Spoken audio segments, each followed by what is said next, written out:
Welcome to the Mind of Business Success podcast. I'm your host, Alicia Kramer. Our guest today is Reuben Swartz. Let's talk about business development and all of that icky stuff that we have to do as business owners. We love our profession. We love serving our clients. Sometimes we don't love sales and marketing, and that's where you come in. So welcome to the show, Reuben. Alicia, thanks so much for having me.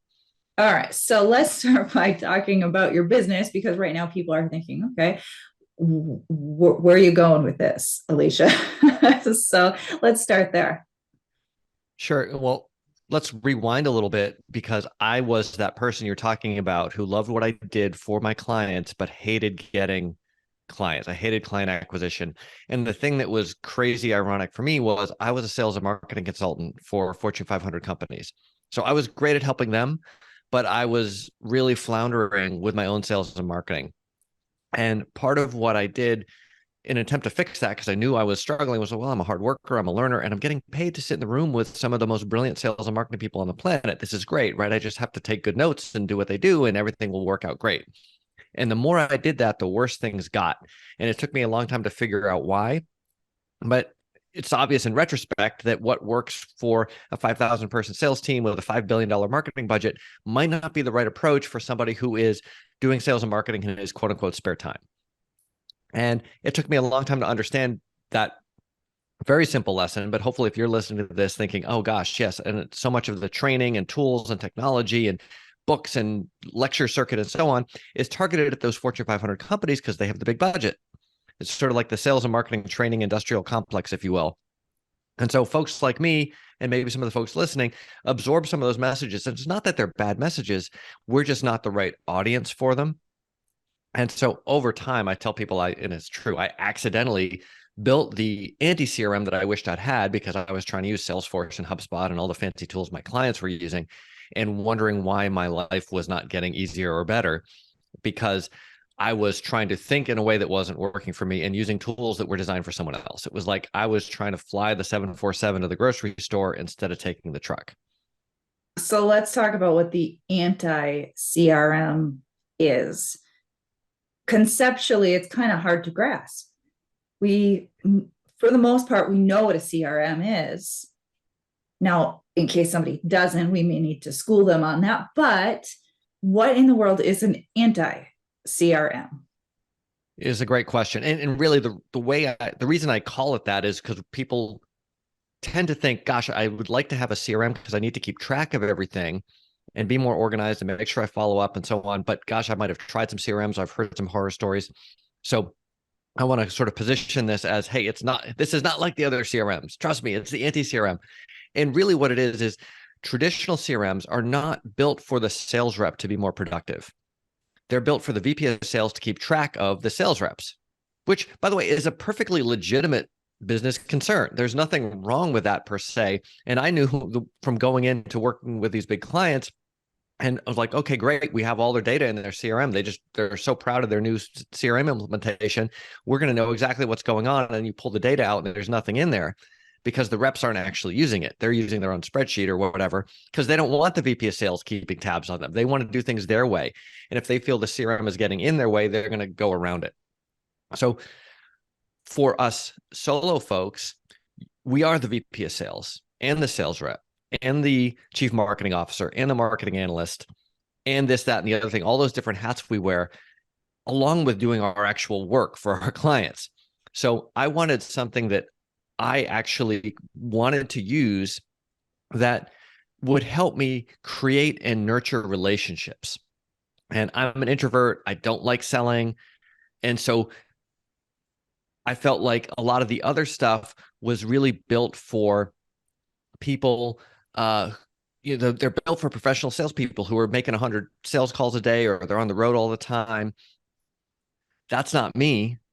I don't want that to be me. I just want to be able to work and get the right, not lose track of my relationships, not forget to follow up with somebody, and do it in a way that doesn't feel like sales. Because I think the other thing that afflicts a lot of us is we have we can all pull up that association with a slimy salesperson, whether it's from a movie or a TV show or our real life. When in reality, probably 99% of the time, we've had very positive experiences with sales. We just didn't recognize them as sales. They were just helping us buy. And that's really what we want to be doing systematically. I love that. So you covered a couple of common pain points for people. One of them is oftentimes overlooked until someone is in a situation in their business where maybe their lead flow has dried up, and it's like, oh wow, look at that, I haven't been following up with people. Now I could maybe be intentional about following up with that person I haven't talked to for 2 years. Well, that's the wrong time to to do it. And a lot of this is practical, right? We get busy. We're busy working in our business to service our clients and customers, doing the day-to-day, operations, and those things that maybe should have been automated, where we are reminding ourselves, oh, I need to follow up. I need to make sure that I'm staying in contact with this individual. I need to make sure that I'm, continuing to nurture this relationship because this person is valuable to me, not purely for the salesy reason, but because part of being a really, really, really great business is having excellent client and customer experience. And that means that we've got to treat them right. So a lot of people in that situation understand the value of follow-up. They understand that they need something to help them stay on top of those types of really critically important activities that are essential for the success of their business. But like you had said earlier, the options available on the market are in many cases just simply not designed for a solopreneur, a service provider who maybe has a very, very, very small team, even a small business owner that just simply has a small client or customer base that they're following up with.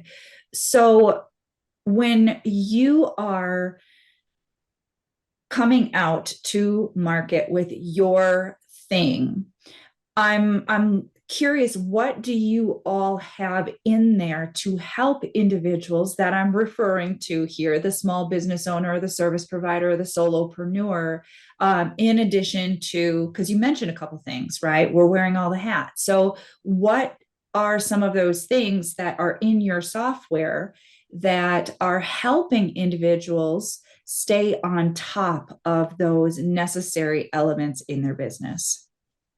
That's a great question. And I guess there's a number of them, but probably at the heart of it, what we're trying to do is manage relationships, right? And it took me a long time as an introverted techie to realize that the technology is there to enable and facilitate the conversations, not to replace them.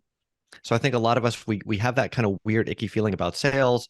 So we find some shiny object that we think is going to let us get clients without selling.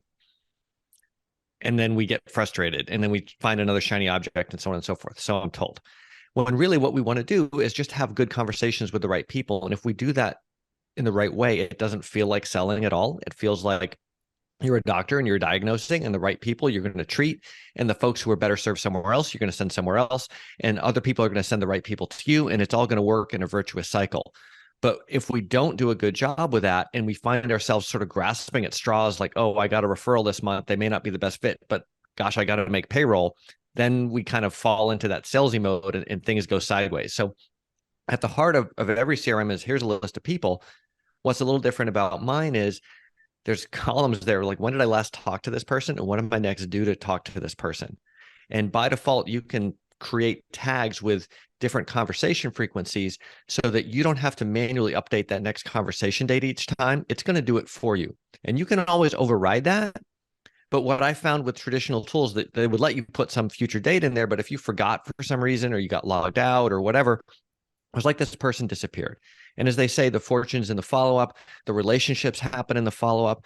It's not just that I meet this person at the event and then followed up once. It's the third, fourth, fifth, 12th time you talk to them that real magic starts happening, and that you develop maybe beyond just a business relationship. You develop a friendship, you develop an actual human connection. So I got so frustrated with not having that at my fingertips that when my customers were telling me, hey, Reuben, we love what you've built, because it was designed to plug into a CRM and make it do some of the stuff that the CRM didn't do. Like, I hate my CRM. Can you make Mimiran do the CRM stuff too? And I was like, no, the world doesn't need another CRM. That would be crazy. And I'd be the last person to build it, obviously. I hate this stuff. But I got so frustrated with this. When you find out 6 months later, oh, I forgot to call Alicia back. How did that happen?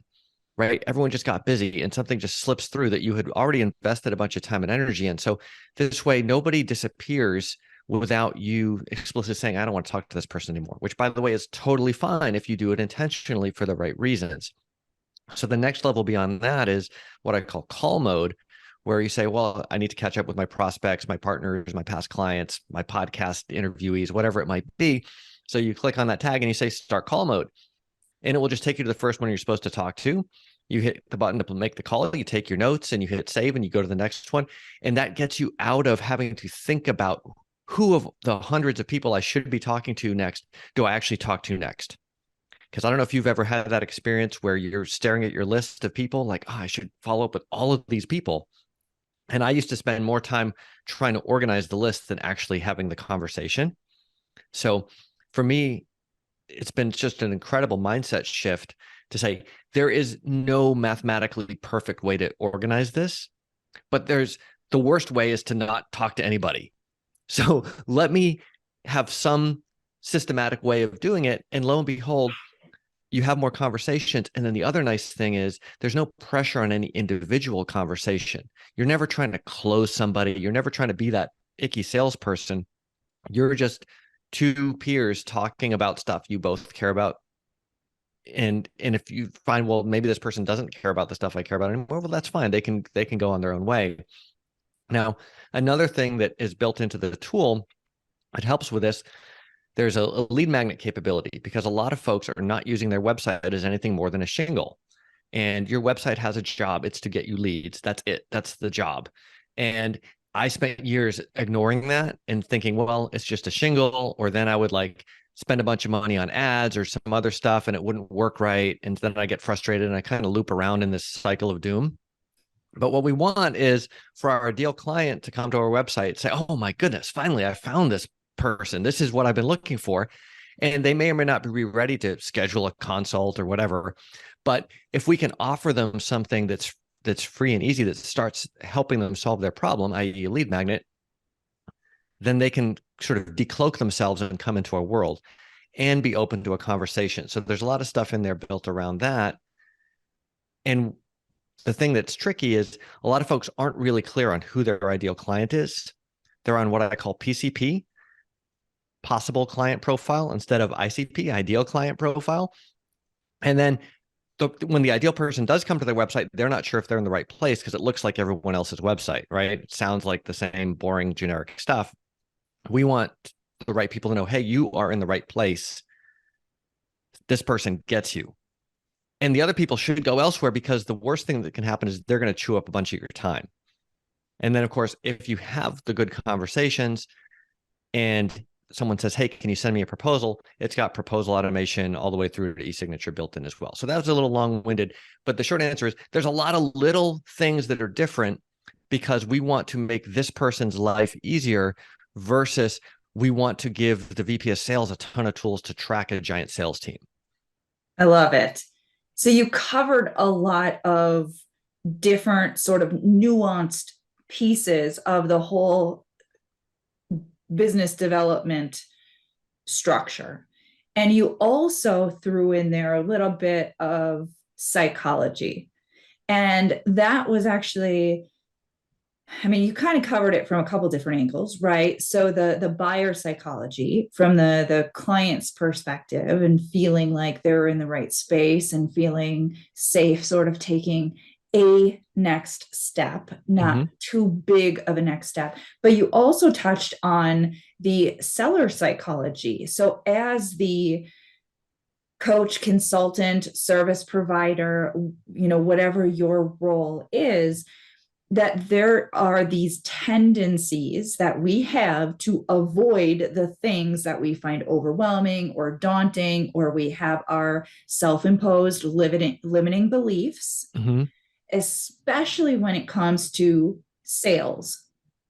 And this is something that I've spoken about with some other guests in the past, where I have somebody come on who is very much in the realm of, maybe they're a sales coach or something like that, and we get into all of those psychological things that trip people up. Now, we know that some people are naturally extroverted and they're sort of just confident, and they make they're like the quintessential salesperson, right? They're the whole package.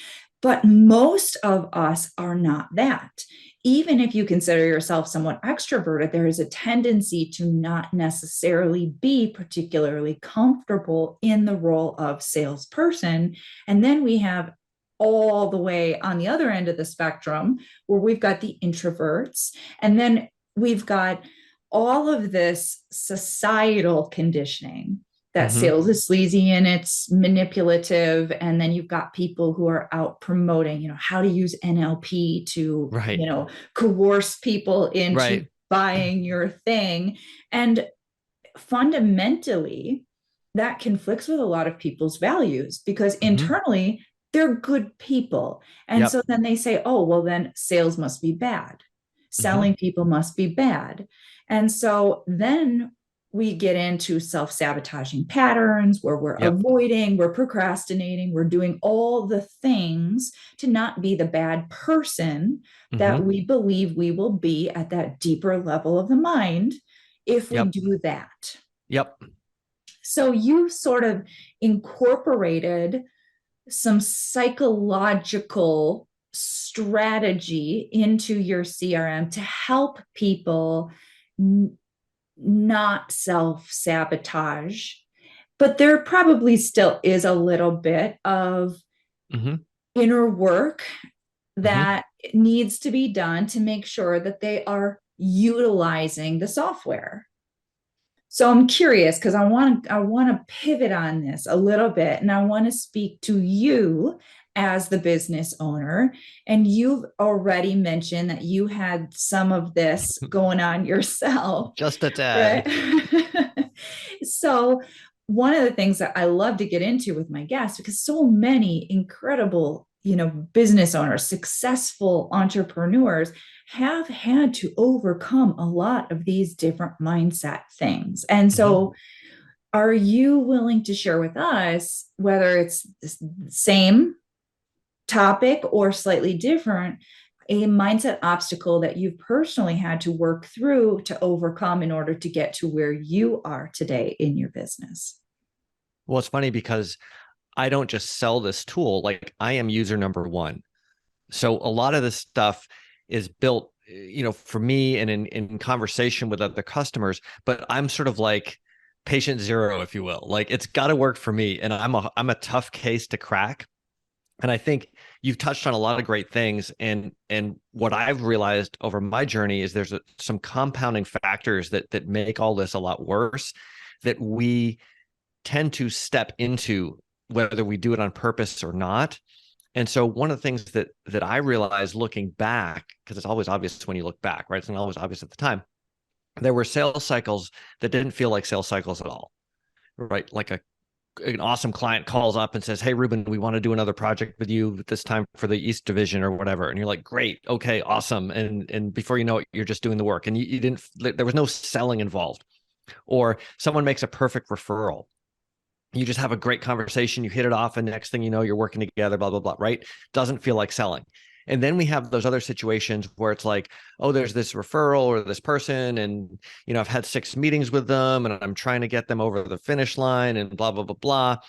And it feels awful. And that feeling infects not just that one set of interactions with that one person, it affects your whole life and your interactions with your other prospects, with your existing clients, even with your family and so on. It sucks the life out of you. And I don't think there's ever going to be like this perfect system where you only have perfect non-sales sales cycles. But the big problem that I find people making, that I certainly made myself, is not being really clear on who you help, who your ideal client is, right? Like let's get off the PCP and get on the ICP and figure out who's the person who should turn to us as if we were IBM or Apple or Coca-Cola, right? Like we are the obvious choice in their world. And it doesn't matter if there are 10 people in that circle or 10,000 is too many. The problem is we tend to think, oh gosh, if I limit myself like that, then I'm not helping all these people I could help. I'm making my market too small. Oh my goodness, blah, blah, blah, blah, right? And at the same time, I think we're just wired by evolution to fear scarcity, even though it's irrational, right? Like if I have this really tight market definition with 10,000 people in it, I can't serve all 10,000 people, at least not right now, right? Like if somehow I served all of them, then I could expand it, but it's going to take me some time. Most of us can't serve 10 clients at a time, right? Why are we worried if we're limiting from 10 million to 10,000? But we're wired to like fight against that. Even though a lot of us are in the business of telling other people to do it, we hate to do it ourselves, right? It's a gut level reaction. And the thing that I found that was really helpful there was sort of remembering what those ideal sales cycles look like, where I didn't even realize I was selling, and say, okay, never mind big versus small market, never mind possible client versus ideal client. Just, do I want sales and marketing to be easy or hard? Well, I hate this stuff, so I want it to be as easy as possible, right? This is not the Olympics where you get extra points for degree of difficulty. It's the opposite. So by keeping in mind, hey, I just want things to be easy, that's how I'm able to psychologically route around that evolutionary fear of scarcity, because we also are wired to like things to be easy. And I'm always telling people this, right? Like, yes, I understand you could serve these 3 different clienteles, but you just told me that one of them pays 10x as much as the other one and is the same amount of work, except that you like the work more. So why are you even bothering with this one over here? Like, why don't we just get rid of them? And if you can do that, then first of all, you actually get more referrals, not less. I think Stacy Brown Randall would back me up on this, because people actually know what to refer you for, as opposed to just you're like lost in the crowd. Your website, your digital presence will attract the right people, and just as importantly, repel the people who waste your time. And then the other thing that you notice is you just have great conversations because you're talking to the right people, and you know there's more of them. It's not like I have to close this deal right now or I'm doomed. It's just, here's somebody who has a problem in my area of expertise. So, they have knee problems. I'm a knee doctor. I don't know if I'm going to do surgery on them or not, but we're going to have a lot of fun talking about knees because that's my passion and that's their problem. And it's all just easy. And as an introvert, as a non-salesperson, that puts you in a great position where you're going to be much more effective than the super extroverted, always be closing salesperson, because no one wants to be sold, but they want to know that their knee doctor like knows all about knees. And if you're good at listening, you can actually like take the time to hear what the person's saying, understand what the appropriate diagnosis is, and send them in the right direction, whether it's to you, to someone else, or just say, hey, take 2 of these and call me in the morning, proverbially. Then suddenly you don't dread selling, because you're not, well, as Bob Burg told me when he came on my podcast, Reuben, you don't hate selling. You hate what you mistakenly think selling is, which is absolutely true. But just mentally for me, because I like things to be easy, like I don't want to sell in the sense of I'm going to convince somebody else to do something that's in my interests. That's why we feel icky, because we shouldn't do that. And a lot of salespeople do. But if we can help people do what they need, then we get to be good. And we get to be much more effective and have a lot more fun while we're selling. So I like to think of it as don't sell, help, don't market, teach. And then you kind of get to be that person doing the stuff you love in a quote unquote good way the whole time. Powerful. So many good takeaways there.